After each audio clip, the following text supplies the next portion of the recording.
Hello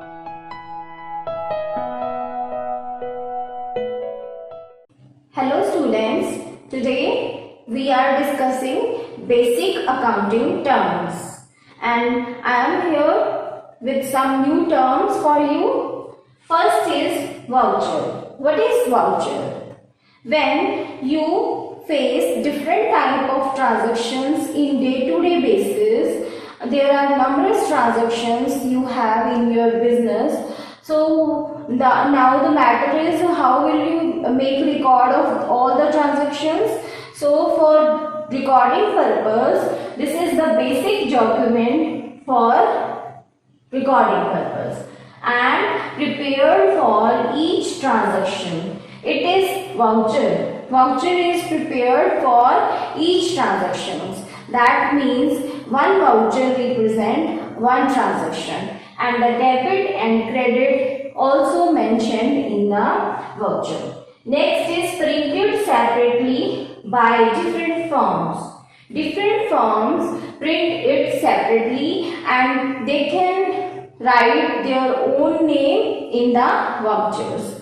Printed separately by different firms in their own name.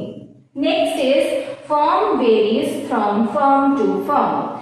From one firm to another firm, firm can be, firm actually is vary.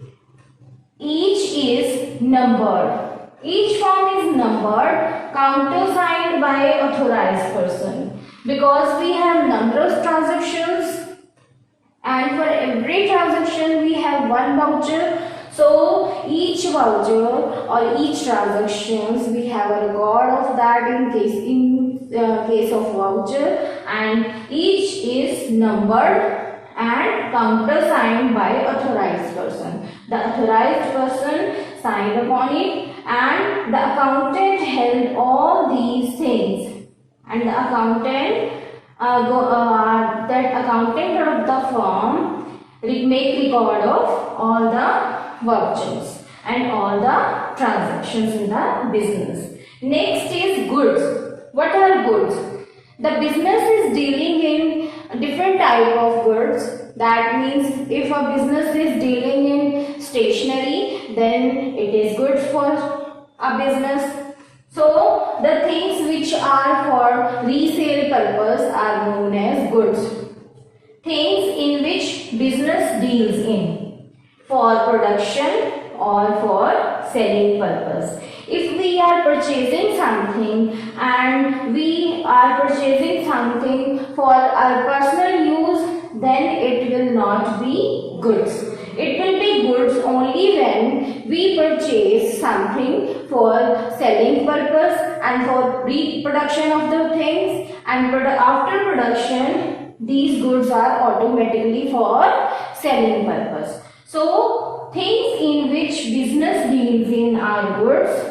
For production purpose we can purchase things, or for selling purpose we can purchase things. Suppose there is a furniture dealer who deals in the business of furniture. If he deals in the business of furniture, whatever furniture he is having and the furniture he is having is called goods. Goods for the dealer because he is dealing in furniture. Whereas other aspects, if we take other aspects, for other persons, furniture is assets. We know it now. Furniture is an asset. But for a dealer who deals in the business of furniture, for that purpose, furniture is goods. Next is stock. What is stock? Those goods, that means goods. Those goods which are purchased for reselling. The goods which are for reselling purpose are known as stock. Suppose here we were dealing in furniture business. Now the furniture is goods for us, but What is stock? If we have number of furniture in our factory, in our godown, furniture things are available in our godown, that are known as stock, because these are purchased for reselling. We have to sell these furniture things in the business, and we have purchased all the things for reselling purpose. Unsold at the end of year. Stock is that amount of goods or those goods which are unsold at the end of the year. Which are unsold at the end of the year. Suppose we have purchased furniture of rupees 1 lakh, and there are 10 sets of furniture. We have, suppose, chairs and tables. We are dealing in chairs and tables, and we have 10 sets of chairs and tables. So now we have stock of 1 lakh rupee and 10 sets of chairs and tables. At the end of the year, 5 sets are remaining unsold. 5 sets are remaining unsold. That means these unsold stock is known as, these unsold furniture is known as stock. This is unsold furniture and this is stock. We have sold it during the year of 50,000 rupees. Now we have 50,000 rupees rest with us and it is unsold. So it is known as stock. So there are two terms of stock. What is opening stock and closing stock? Opening stock is that stock which is at the beginning of the year. Suppose you have, suppose in 2018-19 you were having 1 lakh rupee chair of 10 sets of chairs and tables. During the year you have sold 50,000 rupee, that means 5 sets you have sold, and next 50,000 5 sets you have stock with you. This stock is at the end of the year. If we talk about 2018-19, then this stock is at the end of the year. At the end of the year, if we can say at this number, we have this stock left with us. Now, if we talk about 2019-20, this stock, we will start with this stock. 50,000 we have. Closing stock at the end of the year of this year, previous year 2018-19 is the previous year, and this stock was closing stock in this year, and now in 2019-20 it is the opening stock for us. It is the opening stock for us. Now we will purchase some more furniture. Suppose say 1 lakh.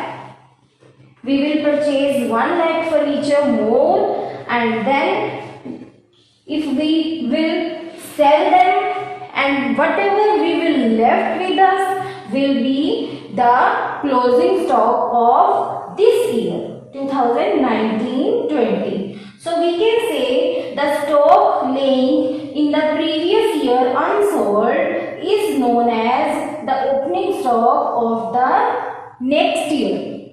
The closing stock remains in the previous year's unsold is known as the opening stock of the new or coming year. So now you know what are vouchers, goods and stock. Students, our next term is expenses. What are expenses? First of all, let's understand it. Cost incurred in producing and selling the goods and services.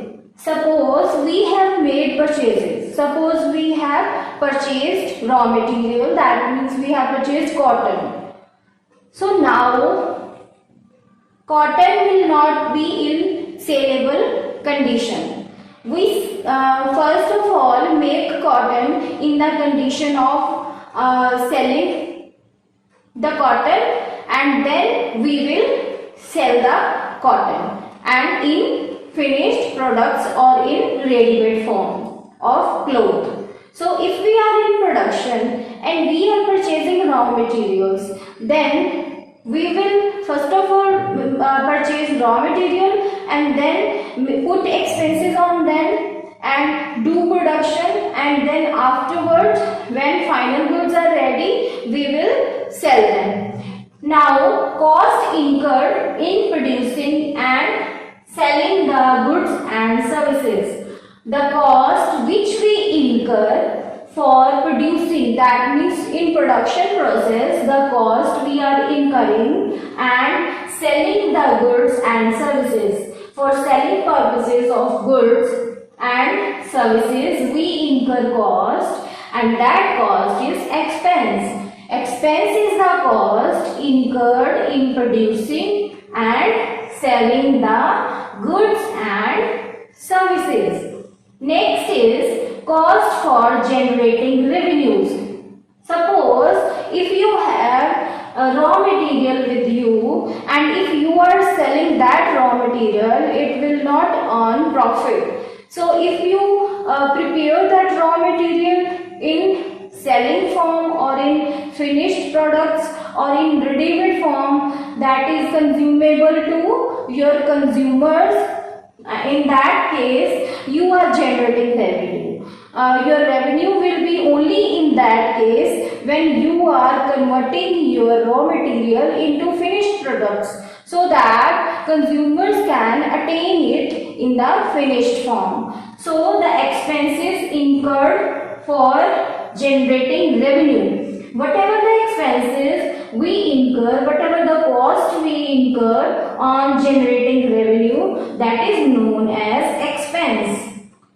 So now expenses are cost incurred in producing and selling the goods and services, and cost for generating revenues. Suppose you have raw material, and after the processing you are making the raw material into and converting it into finished products for selling purpose. So the cost here you are incurring from raw material to finished goods. The conversion cost will be including the purchasing of raw material. Including the purchases of raw material. The cost you are incurring to make the raw material to at the point of finished products, then the cost will be cost of goods sold, or you can say expenses. Expenses are cost of goods sold. To make the things, raw material, to make the goods available with you, and then processing the things and to make it for ready-made conditions for the customers in finished products. So it is cost of goods sold. Next is revenue. What is revenue? Amount earned after selling finished products. Now the raw material you have purchased, you are in process and you are making the goods in your production house, and then finished products are ready for sale, and when these finished products are sold in the market, you will get revenue. Now you will get revenue. Amount is earned after selling finished products.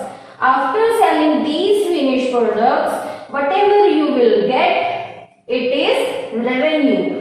So if we think that cost of goods sold is the process all over here, this is cost of goods sold.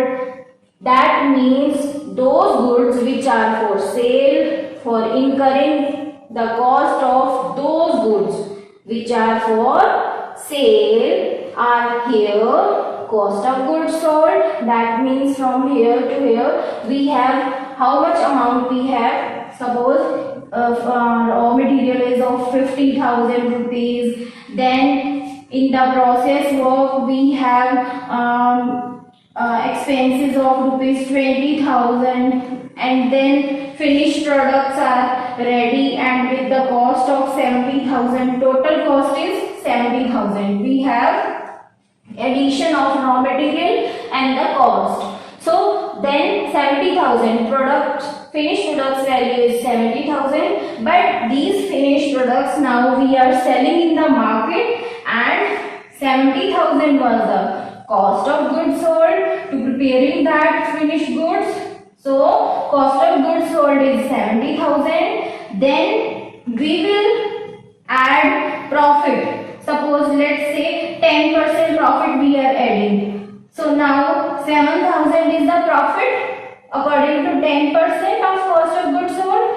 So the revenue is 77,000. That means we are generating revenue, and revenue for us is 77,000. Now you understand what is revenue. Next is income. What is income? The income, whatever we are earning here in terms of profit, we can say revenue, that means 77,000. And expenses we know, we have assumed here that the expenses are 70,000.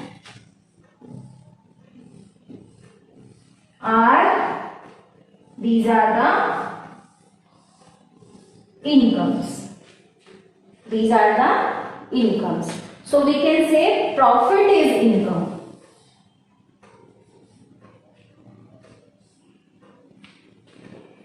Profit is our income. So let's see once again. You have cost of goods sold. That means you have 50,000 of raw material. You are here expenses of processing. Processing in expenses you are incurring 20,000, and the now product are ready for sale 70,000. These are finished products 70,000, and this is called cost of goods sold. And cost of goods sold is expenses. Now revenue. What is revenue? If cost of goods sold, you have finished products here 70,000, and 70,000 is the final value of the products, ready-made products. You add your profit in this. You add your profit in this and sell it at 77,000. Then you will get revenue. So we can say revenue minus incomes. Revenue minus expenses are profits. Revenue 77,000. You have built up those things for 70,000. Now the things you are selling at 77,000. The difference between 77,000 and 70,000 will be profit. This is the case 1. Now this is a new term here, profit. You know what is profit here. Case 1 is profit.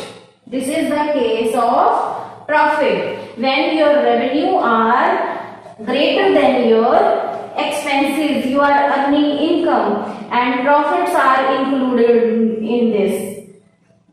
Profits are here in the case of income.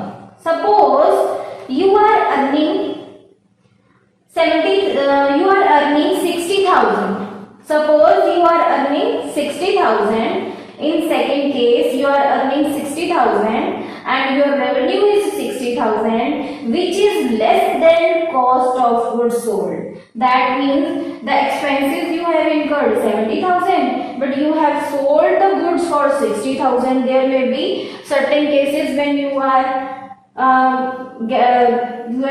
selling your products at minimum cost. So 60,000 is the revenue in that case. Expenses are of 70,000. Now you are in the case of loss.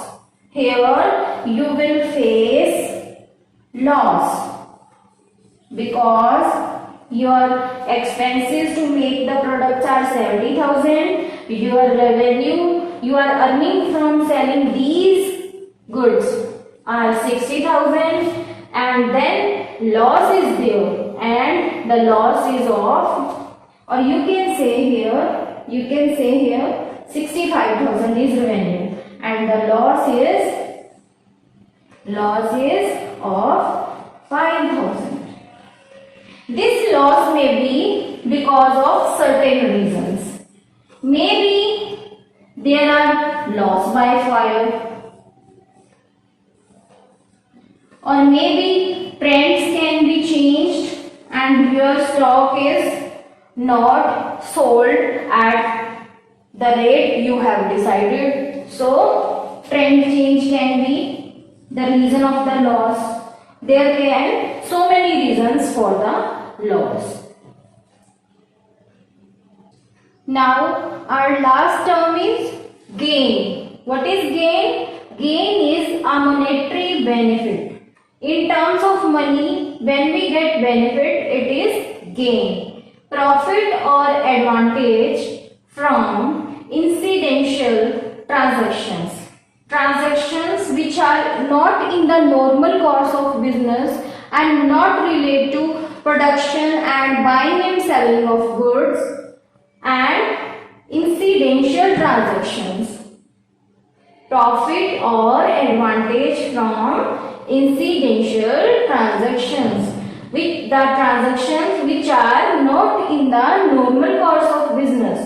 For example, if we are selling our fixed assets, suppose we have land of rupees 10 lakh. Now we are selling our land and it is for 15 lakh. Whatever we have got here, we have 5 lakh gain. So gain is on the fixed assets, and we are not dealing in the fixed assets. Fixed assets are purchased once and it is the property of the firm. So the gain here and the earned income here from the sale of fixed assets is known as incidental transaction. So it is gain, and gain is of 5 lakh. Suppose we have won a court case. Now, after winning a court case, whatever gain we receive, whatever amount we receive from the opposition party, then it will be gain for the firm. So now you have completed your basic accounting terms. It will be helpful for other chapters in the accountancy.